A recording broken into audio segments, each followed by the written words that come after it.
नयाँ नेपालको निर्माणसँगै थियो नयाँ आशाको सञ्चार।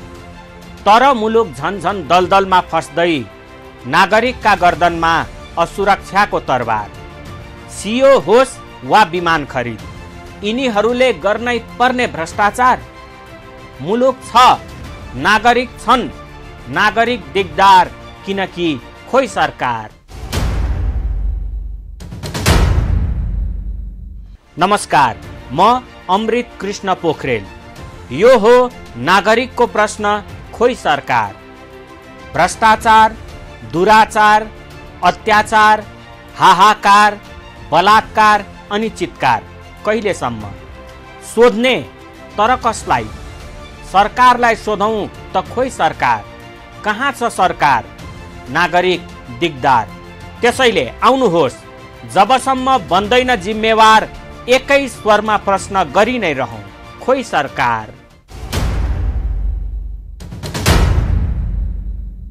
मुलुकको अवस्था दिनानुदिन खस्कँदो किन छ?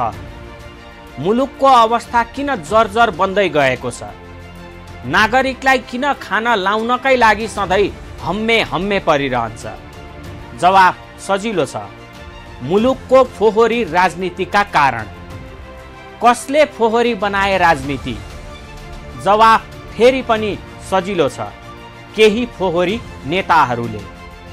अनि कसले फोहोरी बनाए ती नेताहरूलाई? धेरै दिमाग ख्याइरहनु नै पर्दैन।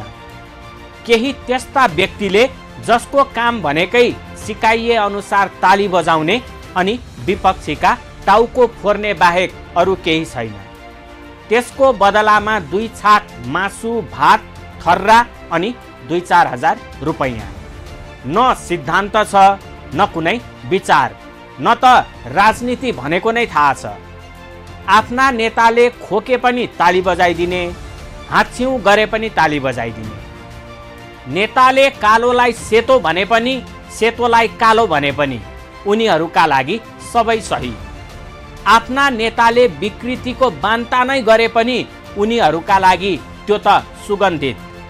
यो फोहोर, यो सफा भन्ने पनि थाहा छैन र भए पनि 2 छाक मासु, भात, थर्रा र 2-4 हजार रुपैयाँमै स्वाभिमान बिक्रीमा। आफ्नो र आफ्ना सन्ततिको भविष्यको त चिन्ता छैन, मुलुक र नागरिकको के पीर। त्यसैले जबसम्म यस्ता केही कार्यकर्ताले मासु, भात र खोया बिर्के थर्रामा आफूलाई बेच्न छाड्दैनन्, तबसम्म न नेता सुध्रन्छन्, न त राजनीति नै सुध्रन्छ।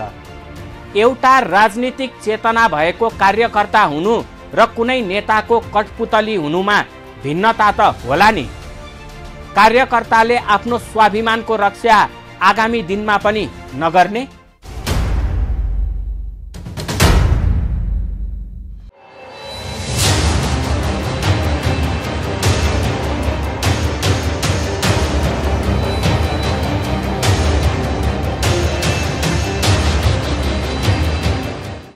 मुलुकको यस्तो दुर्दशा किन छ? हरेक गाउँ, समाज, क्षेत्र र सिङ्गो मुलुक अनि मुलुकका प्रत्येक अङ्गहरूमा भ्रष्टाचार, विकृति र बेथिति रूपी क्यान्सर किन फैलदै गएको छ? नागरिक दिनानुदिन खिइँदै हाडछाला मात्र बाँकी रहँदा केही मुठ्ठीभरका नेताहरूका शरीरमा मात्र किन बोसो लागिरहेको छ? नागरिकलाई पिउन पानी समेत नदिने नेताहरू दुधैले नुहाउन सक्ने अवस्थामा किन छन्? संसार चन्द्रमामा पुगिसक्दा पनि हामीलाई चाहिँ सधैँ हातमुख जोड्नकै लागि समस्या किन परिरहन्छ? यावत प्रश्नका जवाफमा हामी भन्न सक्छौँ, कारण हुन् केही मुठ्ठीभरका भ्रष्ट नेता अनि केही कर्मचारीहरू, जसमा 2 मत नै छैन। मुलुकको यस्तो दुर्गतिका कारण ती मात्र हुन् भनेर पुग्ने अवस्था पक्कै पनि छैन। त्यस्ता केही भ्रष्ट नेता र कर्मचारी भन्दा पनि घातक तिनीहरूका केही कार्यकर्ता हुन् भन्दा फरक नपर्ला। किनकि आफूलाई मर्यादा पुरुष राम नै सम्झने केही नेताहरूका लागि त्यस्ता केही हनुमानका जय जयकार पनि सञ्जीवनी बुटी नै हुन्छ, मुलुक र नागरिकका भविष्य भड्खालोमा हाल्नका लागि। सबै कार्यकर्ता खराब नै छन् भन्ने हाम्रो आशय होइन, तर अधिकांश कार्यकर्ता मुलुकका लागि धमिरा नै हुन् भन्ने कुरा चाहिँ ठोकुवाका साथ भन्न सकिन्छ, जसले मुलुकलाई भित्रभित्रै खोक्रो बनाइरहेका छन्। केही त्यस्ता झोले कार्यकर्ताहरू पनि छन् जसको न कुनै विचार छ, न सिद्धान्त छ, न त नीति नै। मै हुँ भन्ने नेतामा नै यी सब छैनन्। ती मासु भात र एक बोतल ठर्रामा बिक्नेहरूसँग के को विचार, के को सिद्धान्त अनि के को नीति। ताली बजाऊ भनी सिकाइन्छ, आफ्नो क्षणिक स्वार्थपूर्तिका लागि उनीहरू पनि ताली बजाइदिन्छन्। तर यसले भविष्यमा कस्तो असर गर्छ भन्ने कुरा उनीहरू बिर्सन्छन्। सायद उनीहरूलाई यो पनि थाहा छैन कि मुलुकको भविष्यसँगै उनीहरू र उनीहरूका सन्ततिको भविष्य पनि जोडिएका छन्। मुलुक रहे उनीहरू पनि रहन्छन्, मुलुकै नरहे उनीहरूको मात्र के औकात। हामी फलानो पार्टीको कार्यकर्ता, हामी ढिस्कानो पार्टीको कार्यकर्ता भन्नेहरूको विवेक यस्तो छ। राजनीतिका नाममा एउटी नारीले अर्की नारीको चरित्रमाथि प्रहार गर्दा पनि उनीहरूलाई रमाइलो नै लाग्छ। तपाईँले यो चाहिँ गलत बोल्नु भयो है भन्न पनि नसक्ने यिनै त होलान् नि भोलि हामीमाथि शासन गर्न आउने। राष्ट्रपतिका कुरा त के गर्ने? बडा महारानीले चुनाव हुन्छ भन्नुभएछ, अस्ति निर्वाचन आयोगको प्रतिवेदन बुझ्दै म बडा महारानीलाई गोर्खाबाटै सन्देश दिन चाहन्छु। निर्वाचनको तयारीका लागि कारगेट छोडेर, सुख सुविधा है सारम शीतल निवास छोडेर पहिला कोटेश्वरमा आउनुस्। चाबेली कि कता बानेश्वरतिर बसाइ छ भन्ने सुनेको थिएँ, होइन भने बालकोटै गए पनि हुन्छ। विरोधको पनि तरिका र मर्यादा त होला नि। विरोध गर्ने नाउँमा कसैको चरित्र हत्या गर्ने प्रयास गर्नु नै हाम्रा नेता भनिनेहरूका लागि राजनीति भएको छ। अनि तिनका हनुमानहरू चाहिँ जता जता पानी उतै उतै माछा। यस्ता अभिव्यक्तिमा पनि ताली बजाउने त्यस्ता पुच्छर मात्र नभएका हनुमानहरूका विवेक देख्दा जो कोहीलाई पनि दया लागेर आउनु स्वाभाविक हो। अब हाम्रो समस्या के हो भन्दाखेरि उहाँले त एकलौटी पार्टी बनाएर जानुभयो। केपीले उठ भन्दा उठ हुन्छ, बस भन्दा बस भन्छ। अब हाम्रो पार्टीमा छन् महिलाहरू, अहिले केपीतिर पनि लागेका छन्। 20औं वर्ष बिहानै नगरेर यो पार्टीमा बसेका महिलाहरू छन्। तर तिनले टिकट पनि पाएन, तिनले राष्ट्रिय सभा पनि पाएनन्। केपी ओलीले यसो के अरे कोमल ओलीले यसो साडी सर्काएर गोरा पिडौला देखाउँदै पहिलो जान पाम भनेपछि सांसद त तिनै भयो। वाह, यस्तो दूषित विचार बोकेर आफूलाई नेता भन्नेहरू पनि छन् मुलुकमा, जसलाई आदर, सम्मान, नारी, पुरुष केही पनि मतलब छैन। मुखमा जे आयो त्यही प्याच्च प्याच्च। यसैलाई ठान्छन् उनीहरू महान विचार अनि सिद्धान्त।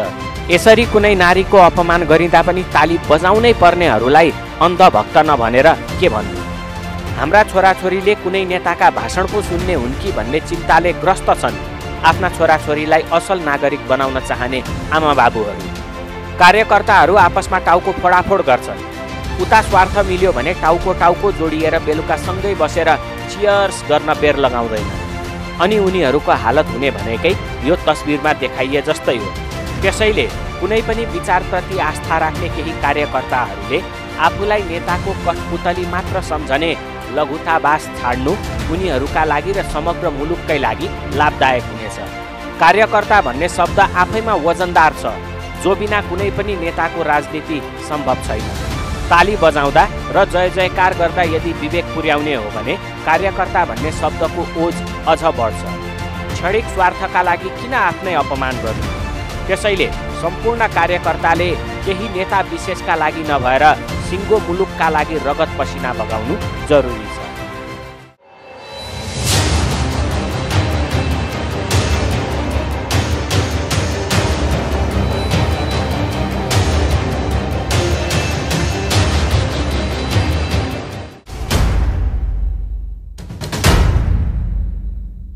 सरकारी काम कहिले जाला घाम, केही सरकारी कर्मचारीका मूल मन्त्र। कार्यालय जाने, बदाम र सुन्तला खाँदै घाम तापेर बस्ने, घाम डुब्ने बित्तिकै भोलि म भोगटे साँधेर ल्याउँछु, घाम ताप्दै खानुपर्छ है भन्दै घरतिर लाग्ने। भोलि फेरि उस्तै सेवाग्राही चाहिँ झ्यालमा कुरेर बसिरहने, कहिले यिनका पिकनिक सकिएला र हाम्रो काम होला भन्दै। तर त्यस्तो अवस्था सजिलै त कहाँ आउँछ र सरकारी कार्यालयमा। आइहाले पनि यो कोठाबाट त्यो कोठा, यो झ्यालबाट त्यो झ्याल अनि यो टेबलबाट त्यो टेबल गोल गोल घुमाइरहने, टेबल मुनिबाट केही नदिएसम्म। साथै सेवाग्राहीलाई हप्की र दप्की बोनसमा। काम गर्न आउँछन् वा समय बिताउन पत्तो छैन। अनि अनुगमन, नियन्त्रण र कारबाही गर्नुपर्ने निकायका पनि आफ्नै मस्ती। हुन त अनुगमन, नियन्त्रण र कारबाही गरून् पनि कसरी? आखिर उनीहरू पनि सरकारी कर्मचारी नै त हुन्। के सरकारी कर्मचारी भन्ने बित्तिकै कामचोर र भ्रष्ट हुनै पर्ने हो त? त्यसैले सम्बन्धित निकायले बेलैमा ध्यान नदिने हो भने भोलि कार्यालयमै केही कामचोर कर्मचारीहरू म्यारिज खेल्नमा व्यस्त नहोलान् भन्न सकिन्छ त?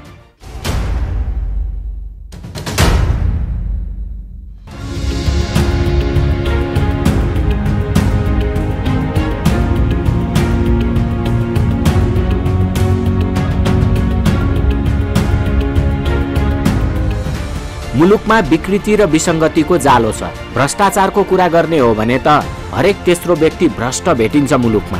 मुलुक नै भ्रष्टहरूको खेल मैदान भएपछि हरेक क्षेत्र, सहर, गाउँ अनि समाज सबै भ्रष्ट हुने नै भए। त्यसैले त विकासको दृष्टिकोणले विश्व मानचित्रमा सबैभन्दा पुछारमा रहेको हाम्रो मुलुकले भ्रष्टाचारमा भने दिनानुदिन सबै रेकर्ड तोडिरहेको छ र विश्वको सबैभन्दा भ्रष्ट मुलुक बनेको छ। अझ भनौँ, विश्व समुदायमा हाम्रो मुलुकको नामको अघि भ्रष्ट भन्ने विशेषण थपिएको छ। यसका प्रमुख कारणहरू मुलुकका सेवक भनिने केही नेताहरू र उच्च ओहदामा बसेका केही सरकारी कर्मचारीहरू नै हुन्। उनीहरूकै भ्रष्ट प्रवृत्तिका कारण मुलुककै बदनाम भएको छ। त्यसैले हाम्रो मुलुक नेपाल भ्रष्ट भन्नुभन्दा मुठीभरका केही लोभी, पापी अनि भ्रष्टाचारी नेताहरू र केही कर्मचारीहरू चाहिँ भ्रष्ट हुन् भन्दा न्यायसङ्गत होला। किनकि हाम्रो मुलुक जतिको राम्रो मुलुक त अरू कहाँ होला र? नेताहरू जति भ्रष्ट छन्, कर्मचारीहरू पनि उत्ति नै भ्रष्ट छन्।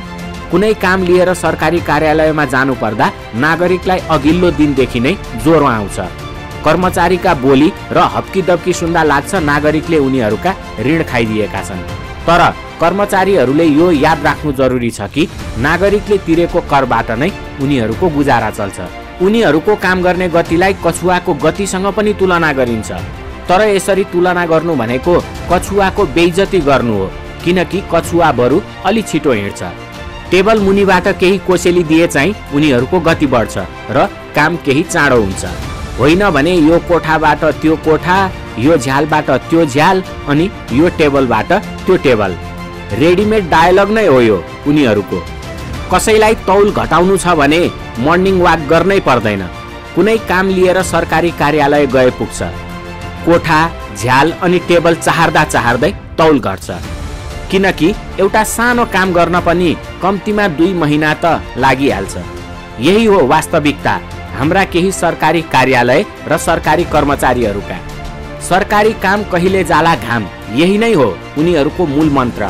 अनि जसले यस्ता प्रवृत्तिमाथि अनुगमन, नियन्त्रण र कारबाही गर्नुपर्ने हो, उनीहरू पनि यस्तै प्रवृत्तिका साझेदार र भ्रष्टाचारीकै संरक्षक। मुहान सफा भए पो खोला नाला पनि सफा हुन्छन् त। खोला नाला सफा गरिनुपर्छ, तर के मुहानलाई चाहिँ फोहोरै छाडिराख्ने? मुहान सफा नगरेसम्म खोला नालामा सङ्लो पानी बग्ला भनी आशा गर्नु पनि त उचित नहोला नि।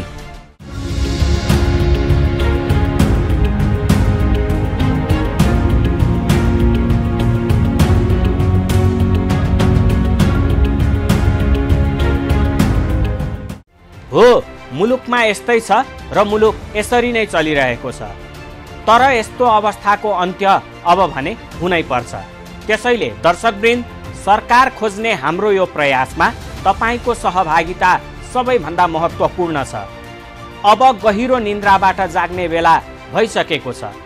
तपाईको एउटा प्रश्नले सम्बन्धित निकायलाई जिम्मेवार अनि जवाफदेही बनाउन सक्छ। त्यसैले प्रश्न गरि नै रहौं भन्दै आजको श्रृङ्खलाबाट हामी बिदा चाहन्छौँ। तपाईँ हाम्रो भेटघाट पुनः हुने नै छ। तबसम्मको लागि बिदा दिनुहोस्। नमस्कार र सबै मिली प्रश्न गरि नै रहौं। खोइ सरकार।